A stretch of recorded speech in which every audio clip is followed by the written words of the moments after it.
Olá, amigos do Apostagolos, tudo bem com vocês? Hoje é o último episódio do quadro Elas no Apostagolos, especial Copa do Mundo de Futebol Feminino, porque, evidentemente, acabou o Mundial. Espanha campeã, e quem está aqui ao meu lado mais uma vez, nesse último quadro especial para a Copa do Mundo, é a Milene Domingues, que ainda está lá na Austrália, ainda está vivendo todo esse furor, né? Do Mundial, e tá felizona, né? Porque afinal de contas apostou na Espanha e deu Espanha, né, Milene? Tudo bom com você?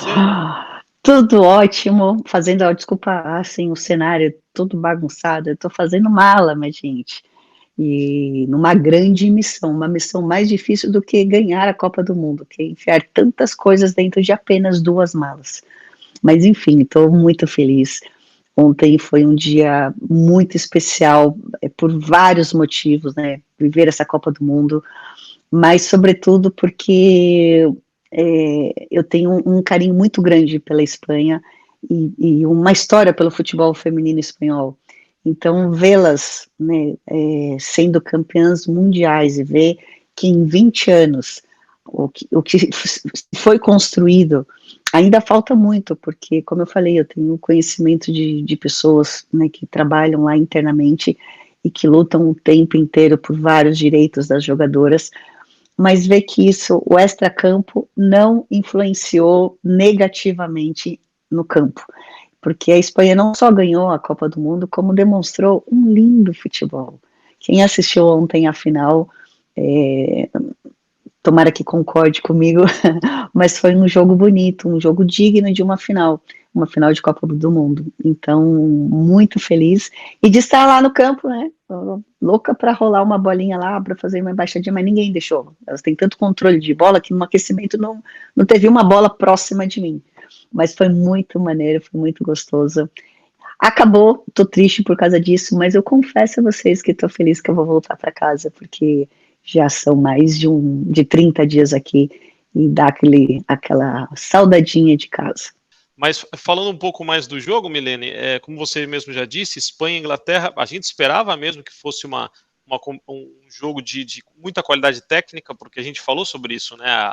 A Inglaterra coletivamente é muito forte, tem uma treinadora que conhece, inclusive, eu vi comentários antes da final que o nome da Sanita estava sendo considerado, inclusive, para a seleção inglesa masculina. Olha que coisa, mesmo que ela não venha a ser contratada, só o nome de uma mulher ser considerada por uma equipe masculina é algo espetacular. E a Espanha, como a gente já dizia, tem muita qualidade individual, e eu acho que esse título ficou marcado pela superação das jogadoras, né? Porque elas chegaram na competição, elas não eram as favoritas, até pela situação lá com o treinador, que algumas jogadoras não se davam bem com o Jorge, com o treinador argentino, com o treinador espanhol, perderam uma partida muito complicada ali, tomaram de 4 do Japão. Isso pode mexer com qualquer seleção, mas mesmo assim a Espanha se superou e foi chegando de pouquinho em pouquinho e conquistou esse primeiro título, né? Isso é uma importância muito grande para essa seleção. Acho que dá para falar um pouco sobre isso, né? Sobre a superação que elas tiveram em várias etapas no Mundial, né?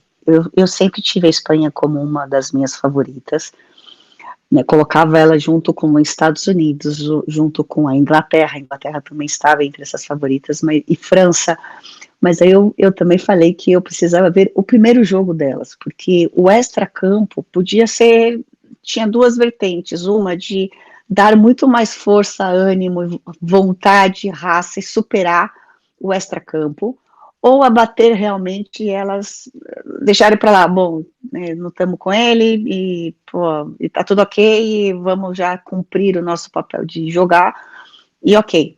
E aí no primeiro jogo a gente já viu que a Espanha, bom, de futebol, para mim é uma das equipes que melhor toque de bola tem, e sabe jogar coletivamente. Às vezes eu até falava, bom, peca um pouquinho, às vezes, de não ser tão mais objetiva, às vezes está com uma bola de frente para o gol e quer tocar, em vez de fazer uma finalização. E então, para mim, a Espanha tinha essas 2 vertentes e demonstrou que, mesmo com a derrota contra o Japão, eu acho que ali deu aquela virada de chave mesmo, estava um jogo bonito e tudo ok, mas ser goleada pelo Japão, que tudo bem, que tem a sua qualidade e que também surpreendeu no seu futebol, porque até então o Japão também vinha fazendo um ótimo campeonato até ser eliminado. Eu acho que esse extra-campo fez muito bem para elas no sentido da superação, porque a gente sabe que quando tem alguma coisa que te incomoda, você ou se deixa bater, ou ao contrário, levanta, sacode a poeira, vamos para frente, vamos demonstrar que somos muito mais fortes do que isso. E eu acho que essa união das jogadoras fez toda a diferença. A Espanha é campeã do mundo sub-17, sub-20 e agora também no profissional. Tá pintando uma nova potência mundial no futebol feminino? Eu acho que é uma potência, mas não única como foi os Estados Unidos. Eu estava agora num jantar com o presidente da Federação Paulista e é muito legal esse ambiente do futebol feminino, porque a gente tem essa abertura para falar, né, com o presidente da CBF, com o presidente da Federação, e a gente troca muitas ideias e muitas experiências, como uma ex-atleta, como uma comentarista, e que agora vejo os bastidores trabalhando no Corinthians, de como é uma gestão, e uma das coisas que a gente está falando é que realmente acho que foi uma unanimidade esse pensamento de que não vai existir hoje em dia uma potência como os Estados Unidos que ganhou 4 Copas e que sempre foi o time a ser batido, por vários motivos, e um motivo que eu acho que o mais visível e é o que mais me deixa feliz, é que o futebol feminino a nível mundial vem evoluindo. Então, a Espanha está muito bem e nesse momento e colhendo frutos daquilo que vem plantando há anos. Volto a falar que eu joguei lá em 2003. É completamente diferente a liga, é completamente diferente a forma de ver o futebol feminino. E então é uma evolução. A gente viu os times africanos dando show. Então, seleções que antes não chegavam, a gente não viu quase que poucas goleadas, times que eram muito abaixo do esperado, mesmo em uma Copa diferente, né, com 32 seleções. Então, eu acho que não vai existir mais uma equipe que seja tão imbatível. Cada vez mais os campeonatos estão sendo mais disputados, isso porque o futebol feminino vem evoluindo. Campeã, acho que a maior vencedora foi de fato a Austrália, né? Porque não tinha ainda essa cultura no futebol feminino e o país abraçou a seleção, né? Sim. Mesmo tendo chegou longe, muita gente não esperava que a Austrália chegasse tão longe, então dá para dizer que a Austrália sai muito vitoriosa com esse Mundial também. Agora, nem tudo é só ponto positivo, né? Sempre tem alguém que aparece pelo lado negativo, e dessa vez quem resolveu aparecer pelo lado negativo foi o presidente da Federação Espanhola, o Luís Rubiales, que durante a celebração, né, quando as jogadoras entravam no palco ali, a gente está vendo a imagem aí, quando os jogadores estavam entrando, ele estava super feliz, ele estava contente, deu para perceber, ele tem, parece, um bom relacionamento com as jogadoras, mas ele se excedeu, né? A gente está vendo a imagem, isso foi um pouquinho, segundos antes, ele está abraçando a Jenny Hermoso, e logo depois, quando ela foi se afastar, ele agarrou a cabeça dela e deu um beijo nela, forçado. A Hermoso depois disse que não gostou, não foi legal, mas também tentou contemporizar. O fato é que isso gerou muita repercussão, né? A gente fala tanto no futebol feminino de parar com essas coisas da masculinidade tóxica e tudo mais. Não sei se foi a intenção dele, mas o fato é que ele acabou chamando a atenção quando ele não deveria chamar. Ele está ali só como um chefe de delegação e acabou virando notícia. Na Espanha, inclusive, o ministro do Esportes, para o qual o Luís Rubiales deve responder de alguma forma, deixa eu ver o nome dele aqui, é o Miguel Iceta. Ele disse que não gostou da atitude do Luís Rubiales e ia exigir um pedido de desculpas, que veio rapidamente, né? Afinal de contas, quem tem, Milene, tem medo. E aí a gente tem aí o vídeo do senhor Luís Rubiales pedindo desculpa pelo ato dele. Vamos ouvir um pouquinho, Luís. Hay un hecho pues, que tengo que lamentar y es pues, todo lo que ha ocurrido entre una jugadora y yo, con una magnífica relación entre ambos, al igual que con otras, y donde pues seguramente me he equivocado, lo tengo que reconocer, pues porque en un momento de máxima efusividad, sin ninguna mala intención, sin ninguna mala fe, pues bueno, ocurrió lo que ocurrió. Yo creo que de manera muy espontánea repito, sin mala fe por ninguna de las dos partes, ¿no? Aprender de esto y entender que cuando uno es presidente de una institución tan importante como la Federación, pues tiene que, sobre todo en ceremonias, en este tipo de cuestiones, tener más cuidado, ¿no? Acho que se resume nisso, né? Por mais que ele estivesse feliz, e acredito que estava sem sombra de dúvidas, ele tem que se portar como um dirigente e não pode fazer esse tipo de coisas, até porque repercute muito mal e acaba tirando um pouco do brilho das jogadoras. O foco ali é as jogadoras, então ele tem que fazer a sua parte dele, entrega a medalha, dá um abraço e ponto, né, Milene?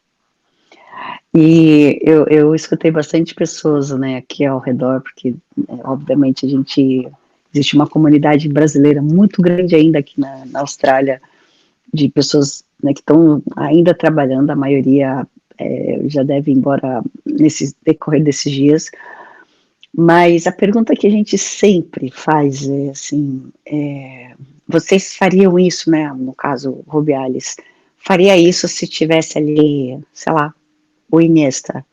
Seria dessa forma, por mais que você tenha essa camaradagem, porque a gente sabe que, né, obviamente, eu estava até tentando explicar para o pessoal que a relação, por exemplo, de um presidente da CBF, o senhor Edinaldo, com uma pessoa, eu mesmo o conheço, e, inclusive desde 2002, quando o Brasil foi penta, e nós voltávamos, ele estava na delegação, não era presidente ainda, mas estava na delegação, então imagina, eu conheço há muitos anos, por mais que a gente tenha essa proximidade de falar tal, ele é o presidente da CBF, então a postura é outra, porque ali não está o Luís Rubiales, ali está o presidente da Federação Espanhola.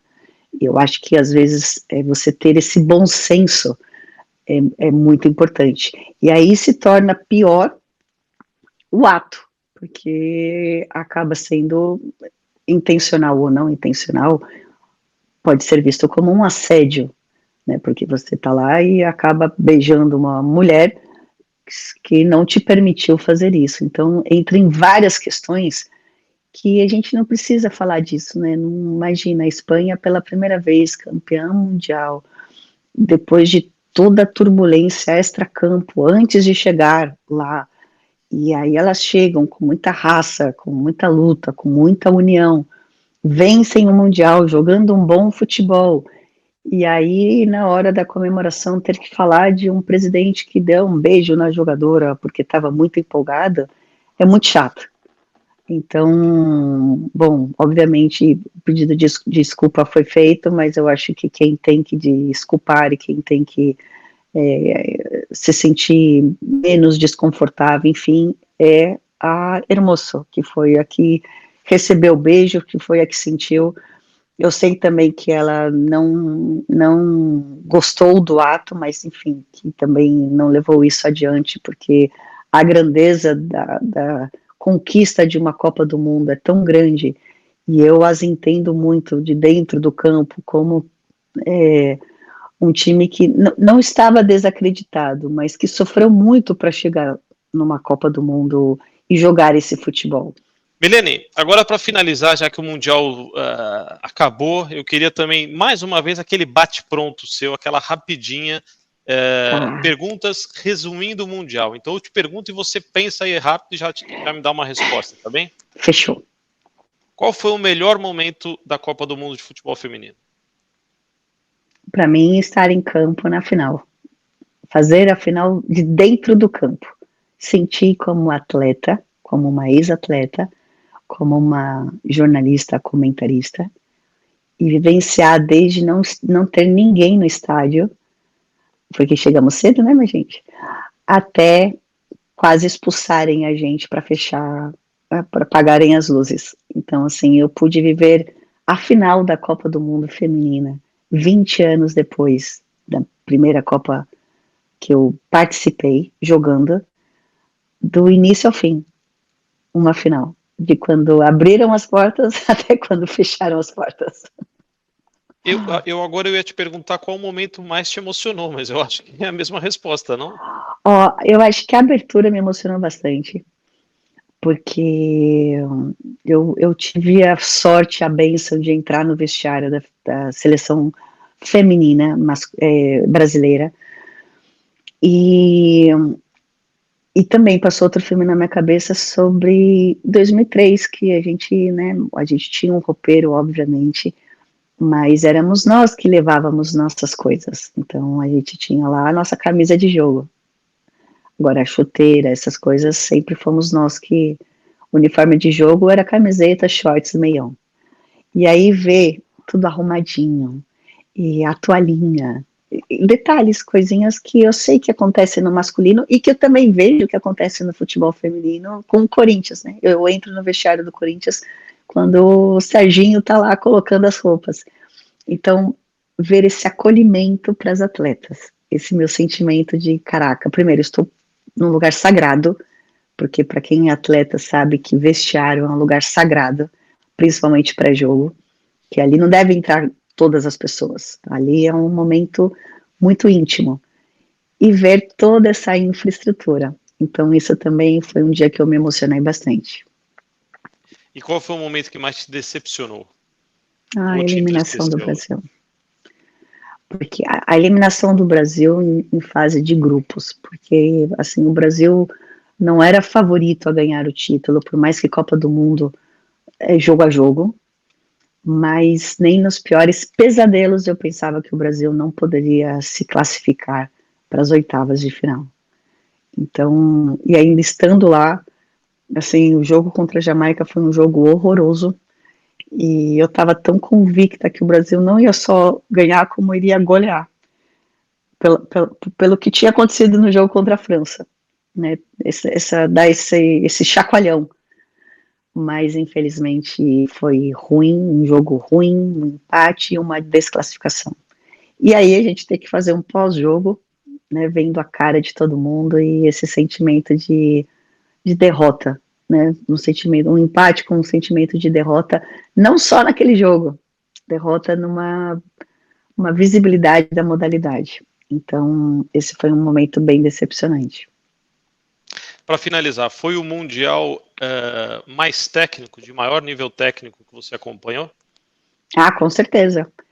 E só não vai ser mais técnico que o próximo. Eu não tenho a menor dúvida que a gente fala, foguete, não tem ré. Até porque o investimento no futebol feminino tem sido cada vez maior. A gente sabe que falta bastante coisa, mas tem sido investido.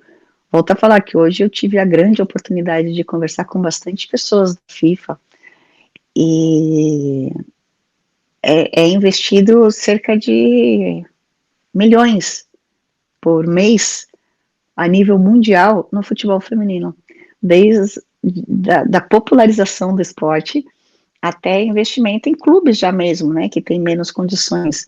Então, ver essa movimentação da FIFA colhe resultado, óbvio. Então, a nível técnico, a nível físico, a nível de estrutura. Então, para mim, foi um dos melhores, assim, foi o melhor até agora. E eu volto a falar, só não vai ser melhor do que o próximo. Porque o próximo vai ser melhor. É isso, então anotem aí, daqui a 4 anos, pessoal da Aposta Golos, Pode estaremos anotar. aqui e a Milene estará no país que ainda não tem uma sede definida, né? Inclusive o Brasil é um dos candidatos a sediar o Mundial de 2027. Estaremos aqui para cobrar essa aposta da Milene também, que o Mundial de melhor nível técnico em 2027.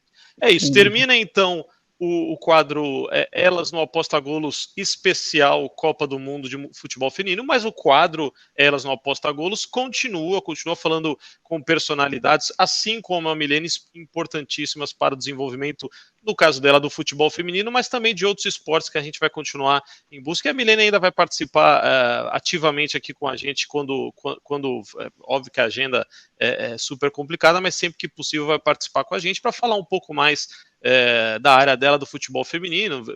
A gente ainda vai ver como vai ficar a seleção brasileira, deve ter definição de treinador aí nos próximos dias, e a Milene vai ajudar a gente. E para todo mundo que nos acompanhou durante todo esse Mundial, 33 dias de viagem da Milene, e agora finalmente ela vai poder dar aquela dormida gostosa na volta para o Brasil. É isso, Milene?